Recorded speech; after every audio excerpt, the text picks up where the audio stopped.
In LA this week, this is a shocking statistic. We have nearly 70,000 people now on the streets in Los Angeles, and that is before COVID-19 hit. I want us to be seen, and I want us to be seen that we're good people, and we're just out here just trying to survive as well, just as everyone else. Today we are distributing 3,000 meals to Angelenos with disabilities. Instead of exposing them to COVID-19 by going out to the supermarket, that we just bring a hot lunch meal to them at their doorstep.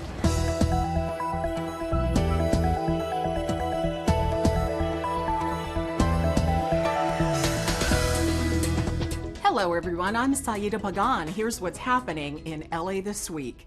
After an unsettling and sometimes brutal spring, we finally made it to the summer. This is the time of year when traditionally parents ship the kids off to camp and community swimming pools are overrun with families trying to escape the heat. But for some Angelenos, the summer of 2020 means extended confinement in uncertain or sometimes dangerous circumstances. City Attorney Mike Feuer talks with Maria Hall Brown about in-home crimes that have seen a spike during the COVID-19 quarantine. His office handles misdemeanors to civil trials, as well as representing the city in both Sacramento, in front of the legislation, and in front of Congress. Of course, I am talking about the LA City Attorney's Office, and I'm delighted to be joined by the LA City Attorney, Michael Feuer. Nice to have you. Oh, Maria, it's really great to be here. Thanks for having me. You and all of us have been dealing with a global pandemic in arenas in which we have no choice. And I know that one of the things that was very important to you and your office is protecting those who are safer at home, but maybe not safer at home. We noticed that reports for certain crimes at home, domestic violence and child abuse in particular, were down. I'm very skeptical that those diminished reports reflect a diminution in acts of violence to a domestic partner or spouse or kids. We feel as though, although there's no data to support this for sure, that it's because people are reluctant to report, feel they can't report, are concerned about the consequences. So we need to change that. We established behind closed doors with the district attorney, the Grocers Association, and the school district. A kind of unusual combination. I asked, why is that coalition put together? And for this reason. We said we want to try to alert people to the importance of reporting, to the fact that there are resources to help you, that you are not alone. We decided that for someone who's trapped with an abuser in their house, the one place they might be allowed to go to get out is to get food at one of two places, either a grocery store or an LAUSD food distribution site. So we partnered with those two groups and arranged for resources, information to be at those locations. I would learn, for instance, I don't need to make a phone call to 911 if that's too conspicuous. I can text 911 and police will come to my door. I'm worried the pandemic has reduced shelter options. No, there actually are shelter options available to me. I have a place to which I can go.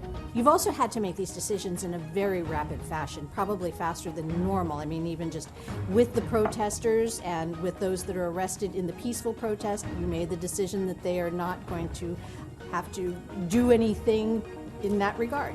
We need to listen to the protesters. The peaceful protesters are saying some very valuable things right now. And so I decided in my office that we're going to do this. With regard to the peaceful protesters, they will not face a criminal sanction. What we are going to do, though, is something I believe very deeply in. Right now in our nation, we need to change the us against them dynamic that pervades American culture right now. So we're going to bring people together, protester and police officer, community activists and business leaders, together in groups, and we're going to facilitate discussions that are designed to be really candid and get to the point of how do you really feel? Express your views right now about these issues concretely, and ideally we will foster in those exchanges mutual understanding, mutual respect, and empathy for each other. Downtown Los Angeles has been the site of daily protests by a myriad of groups, all united in their demand for change. We took the Channel 35 cameras to a new encampment that just sprung up just yards from the steps of City Hall. Here's what those protesters had to say. I grew up in this city. I've seen my friends lose their fathers to police. I've seen people with their lives destroyed because of this system, and it's unjust, and we need to change it.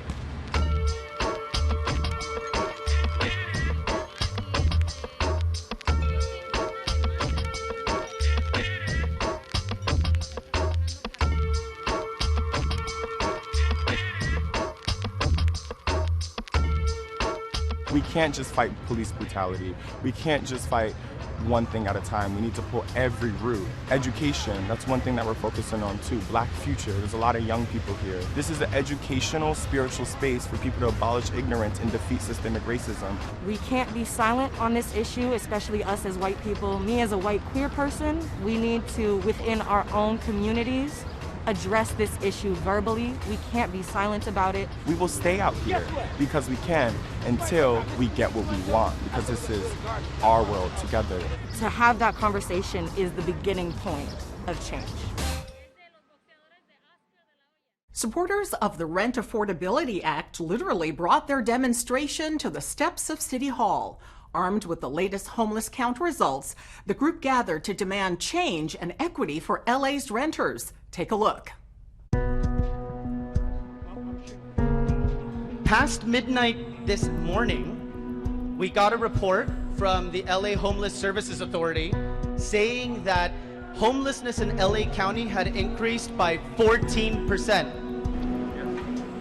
This is a shocking statistic. We have nearly 70,000 people now on the streets in Los Angeles, and that is before COVID-19 hit. And so we're here to basically say that we have to rethink housing policy in this state entirely. We have to start by doing so much more to protect renters right now. I know people whose rent is just too damn high, as we continue to say. I have friends that are homeless. I have friends who don't know if they're going to be able to live in the apartments that they are currently living in now in the next month. It affects their family. It affects everybody you know. Obviously, somebody you know is affected by the housing crisis.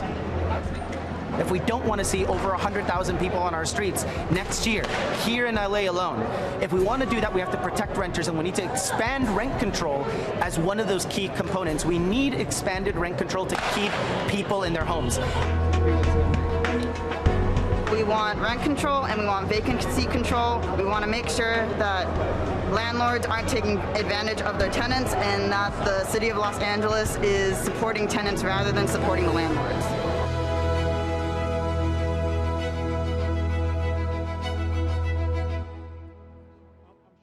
The strife that Los Angeles has been experiencing for the past few months has been felt throughout the state. Channel 35's Maria Hall Brown had a chance to sit down with California State Assemblyman Miguel Santiago. He gives his take on the causes and a few possible solutions during this time of protest and pandemic. It's amazing how much state government impacts local issues. And here to tell us all about it is Assemblymember Miguel Santiago.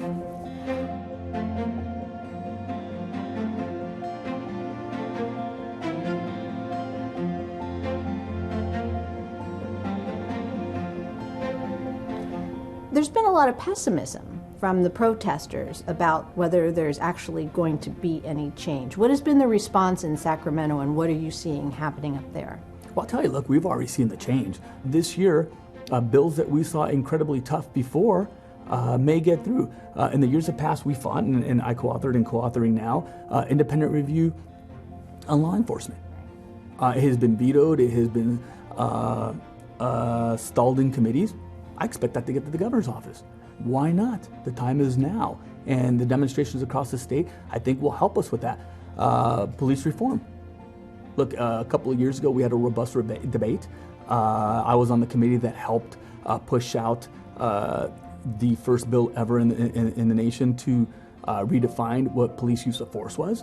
And that was a hard conversation, and many of us struggled to get it out of committee. I think that bill would fly out today. Absolutely. So I think we're going to see some change. I mean, there is no doubt that you have got to be angered and pierced in the heart to see what you saw on TV. which was another African American die at the hands of police brutality. I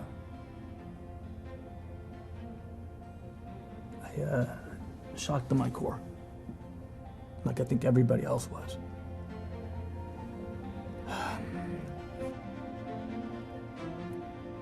I think the time for action is now, and I'm encouraged that those who would not be on board for change will join us now to do that change. For a while, citywide protests forced many COVID-19 testing sites to be shut down. Now that protests have made a dramatic shift to persistent and peaceful, testing sites are back up. Councilmember Curran Price and the good folks at Council District 9 were the first to bring testing to Figueroa Senior Housing. The testing site here is specifically for the residents of Figueroa Senior Housing. So rather than trying to make these folks go out to a clinic or try to get an appointment with their primary care provider, the council member decided to work with Central Neighborhood Health Foundation in order to set up testing locations on site. All they have to do is walk out of their front door. They don't have the transportation to go where they need to go, to get tested, so we're going to bring the testing to them. The seniors, we don't want them to get sick, and so many of them are so vulnerable. It's incredibly important to the council member to make sure that the most vulnerable population have access to testing. Most of my seniors are past 50, they're in their 60s and 70s, and they have multiple illnesses with them. So you being out here is just really helping us so greatly to keep them safe. In addition to this location, we have about 6 more. The council member has a goal to get every single senior housing facility testing at their site. This testing, I should say, is actually open to the staff as well. If they don't want to, they don't have to. This is something that is entirely optional. They are grateful, they are excited, and they feel that, we care. It's that someone really cares about them. My personal feelings is it's a good reminder for me as a person who's not particularly vulnerable that I need to stay vigilant to protect those that are. In other words, if Mohammed can't go to the mountain, we'll bring the mountain to Mohammed. The Autry Museum puts out a call for protest art. Members of City Council propose a new response team and get ready for the Fit for the Frontline Challenge. All this and more up next on City Beat. The year 2020 will have a significant chapter in yet-to-be-printed history books. This is why the Autry's Collecting Community History Initiative, the West During COVID-19 Black Lives Matter Protests in the West, is accepting important photographs, journal entries, posters, and submissions that can document this time during our country's history. If you have anything you'd like to donate, visit theautry.org. The California DMV will reopen the remaining 169 field offices that have been closed during the pandemic. The offices are open to customers who may have current appointments and are limited to transactions that require in-person visits. Even with the reopenings, the DMV encourages the use of online services when applicable. Cedars-Sinai has joined the National Fitness Challenge, Fit for the Frontline. The movement honors and supports frontline healthcare workers from around the country who continue saving lives during the COVID-19 pandemic. The event encouraged people to get moving, as well as to donate to help our heroes on the front lines. Fitness activities were chosen by the participant, whether it be yoga, Zumba, or a walk around the block, then posted to social media with the hashtag #FitForTheFrontline. Thank you to everyone who donated, and thank you to our frontline workers. Councilmember Herb Wesson and Council President Nuri Martinez, along with the support of Council members Bob Blumenfield, Marquise Harris-Dawson, and Curran Price, have called for the development of a new response team that would be unarmed and used to divert non-violent cases away from the LAPD. The motion is quoted, "We have gone from asking the police to be part of the solution to being the only solution for problems they should not be called on to solve in the first place. Budget cuts in social services have put more responsibilities on the LAPD, but this new team would help call for the correct departments to handle specific cases." The Department of Recreation and Parks is ready for summer.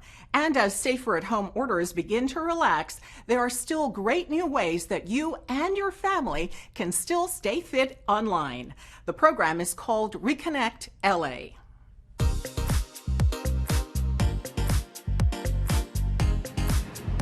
The City of Los Angeles Department of Recreation and Parks noticed that there was a need to reconnect with our patrons when they were not able to visit our parks. So we created a virtual recreation program called RecConnect LA.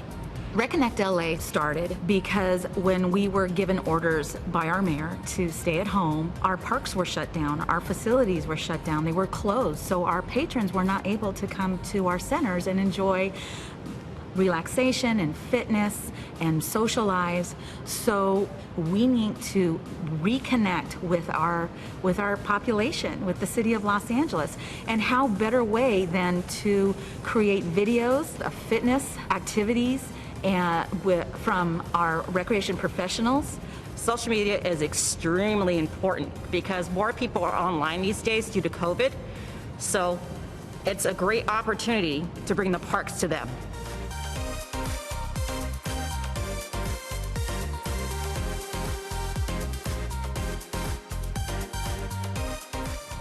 They're on demand and absolutely free. Another really interesting point that we have coming up are virtual tours. There'll be links to let's say the city library or the Gene Autry Museum or the zoo. Our RecConnect LA videos and our whole program is available online at www.laparks.org/virtual recreation. People can find us under RecConnect LA, all one word.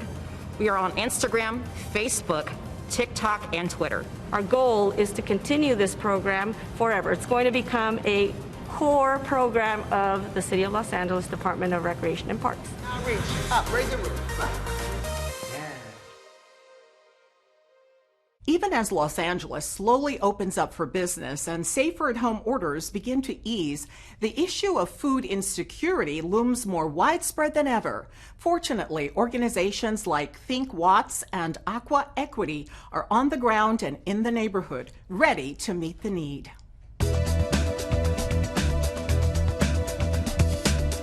Today, Think Watts and Top Dog Entertainment are having a big donation for all the housing communities within Watts. We are partnering with them by donating cases of our water to any families in the housing projects. I was already working with Beyond Meat to do burgers for students inside LAUSD. I reached out to them and said, hey, I want to give products to my entire neighborhood. And now we're distributing boxes to every housing project in Watts with at least 4 or more people. Today, 792 families, and this is our biggest donation yet.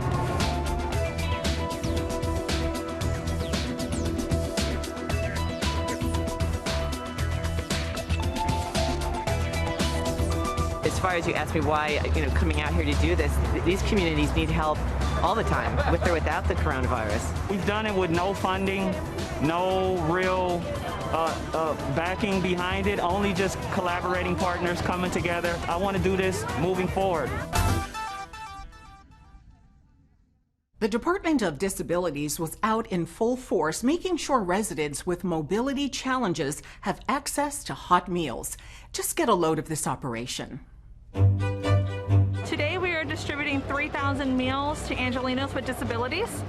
Sometimes they are undergoing food insecurity, and we make sure that instead of exposing them to COVID-19 by going out to the supermarket, that we just bring a hot lunch meal to them at their doorstep. Today's operation includes many volunteers from the Mayor's Office Volunteer Engagement Team. We have DSW workers from the LA Zoo, and we have DOD personnel on staff as well. Our responsibility here is to make sure that folks throughout LA City and including the county at times get a hot meal, and that's where we distribute the meals into these access vans who will then go ahead and deliver to the families in need. The Grab and Go program that the LAUSD offers is a fantastic opportunity for providing meals to students. But if you're a child who is dependent upon school transportation to get to and from school site, and your parents don't have a way to transport you to and from school because of your disability, limitations in walking, wheelchair access, additional support, that means you're not likely to go to Grab and Go site to pick up food. So this is the kind of program that helps fill that gap. We are humbled to be here today, and throughout the weeks that we've been here with our volunteer team, to be able to get in here and assist them in their mission and getting those meals to those across the city. My co-workers support me. They're like cheering me on, and it's a good thing. Nothing but win-win-win for everybody. Over in Playa del Rey, a small but focused group of dedicated volunteers has ramped up the work they started 7 years ago. They are finding ways to feed over 20 families in need, and they call themselves Grassroot Neighbors.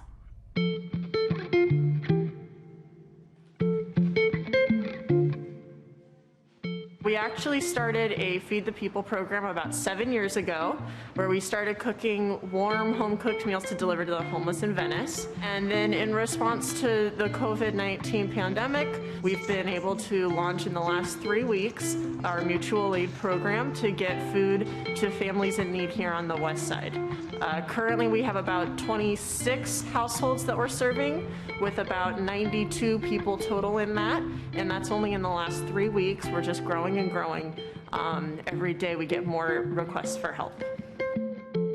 It's presented challenges. We're building the airplane and learning to fly and trying to get it off the ground all at once. But we have had such wonderful support from the community, from Legado, from Mothers Group here in Westchester and Playa del Rey. Don't underestimate the moms. They'll turn out en masse.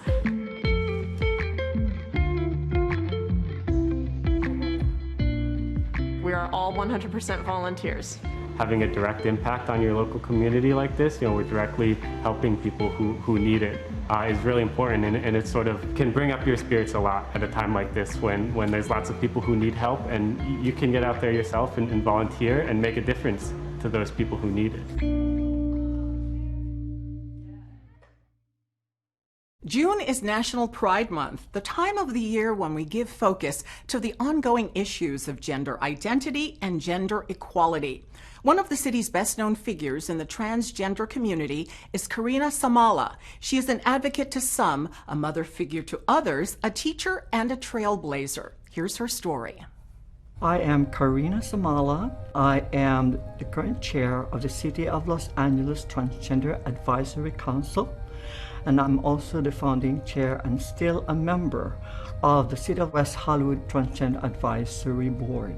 Both boards give recommendations to the mayor, the city council, and all government entities within the city on any issues regarding the transgender community. I am known to be the mother of the Los Angeles transgender community because I respond to all the calls from my community siblings or daughters out there, and anybody that asks for help, I go and help them. A lot of our older trans women already going through that age needs, healthcare and housing, and I'm very appreciative and very lucky that we live in a city such as Los Angeles and Hollywood. We have government officials who are there really helping our community, and that I'm truly grateful, because right now I go to a lot of our city council members and also the mayors that are there when I come and ask for help. They're there to help. I support Black Lives Matter. To me, all lives matter.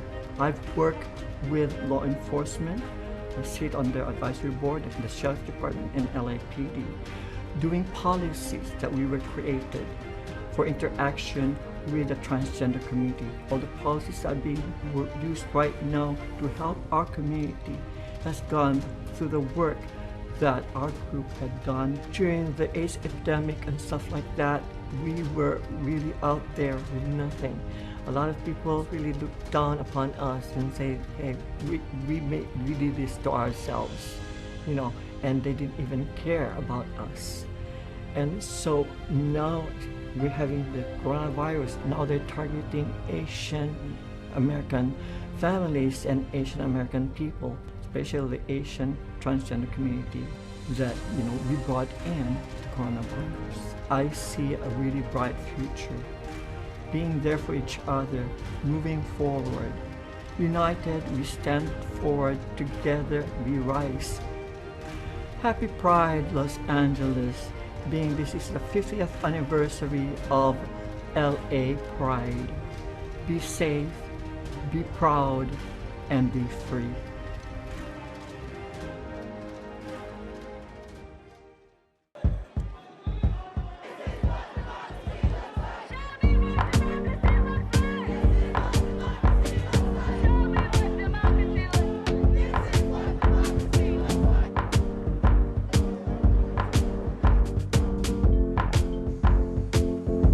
All Black Lives Matter, and I feel like today is the day that we're supposed to stand together and really show solidarity for what we believe in.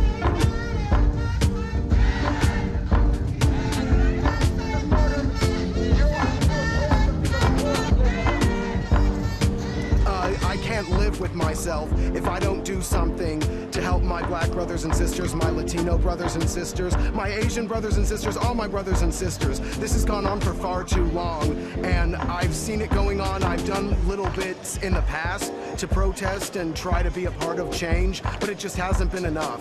And now I'm going to do everything in my power to be there for them and to fight along with them. This is not my plight, but it is my fight.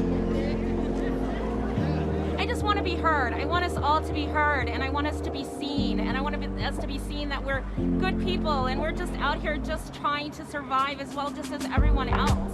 And we're all equal. We all bleed red. We do. You know what I mean? We're no different than anybody else. What I'm trying to accomplish is unity with the community. Doesn't matter what race you are. Doesn't matter where you're from. We're all in this fight together. We're one species, and that's human. And that's what I'm here for.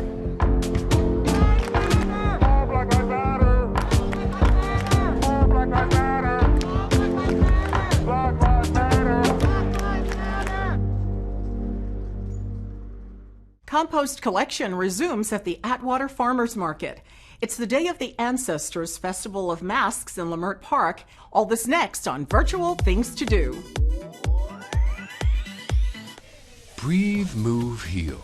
Learn and experience Afro-diasporic dance with Baron Leitner. Each week includes an introduction to an Afro-diasporic social dance. The workshop series will culminate in a virtual performance for the 10th annual Day of the Ancestors, Festival of the Masks at the Leimert Park Art Walk. All ages are welcomed and invited to participate in this free series of public programs. For more information on this Zoom event, visit lacommons.org/Festival of Masks.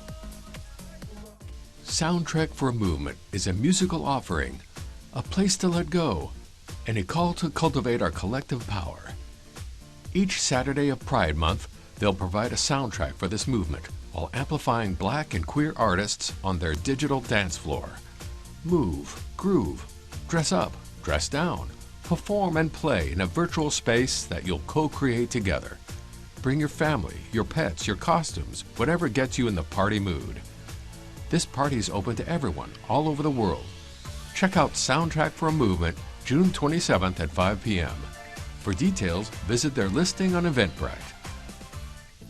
Bring your food scraps to the Atwater Village Farmers Market.